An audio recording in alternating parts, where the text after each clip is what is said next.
This channel does not promote any violent, harmful, or illegal activities. All content provided by this channel is meant for an educational purpose only.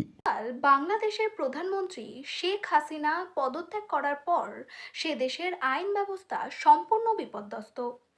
একদিকে উল্লাস, অন্যদিকে বাড়িঘর ভাঙচুর, আগুন লাগানো, ছিনতাই, চুরি বিভিন্ন রকম কাজের সাথে লিপ্ত রয়েছে।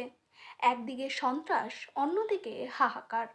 সেখান থেকে বাংলাদেশিরা তারা বৈধ পাসপোর্ট নিয়ে ভারতে প্রবেশ করছে, তাদের মুখে আতঙ্কের ছায়া। কবে মিটবে এই সমস্যা, সেই দিকে তাকিয়ে গোটা বাংলাদেশ তথা সারা বিশ্ব। তা চলছে, এখনো ঠান্ডা না। হ্যাঁ, ভাঙচুর চলছে, আগুন জ্বলছে।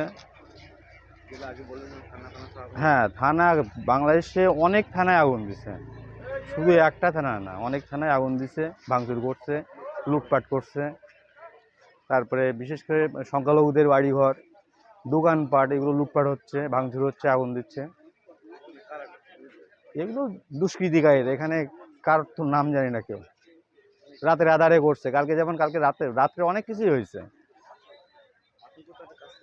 আমাদের সাতক্ষীরার জেলখানা ভেঙে কয়েদি যা ছিল সব ফারার করে দিচ্ছে, থানা পুড়িয়ে দিচ্ছে, মোড়ে মোড়ে আগুন। আর ওই যে যারা আগে ক্ষমতায় ছিল সব দলীয় নেতাদের বাড়ি ঘর দৌড়, তারপরে অফিস যা যেগুলো যা ছিল মোটামুটি সব ম্যাক্সিমাম সব অগ্নিভূত সব। দেবাশিস দা।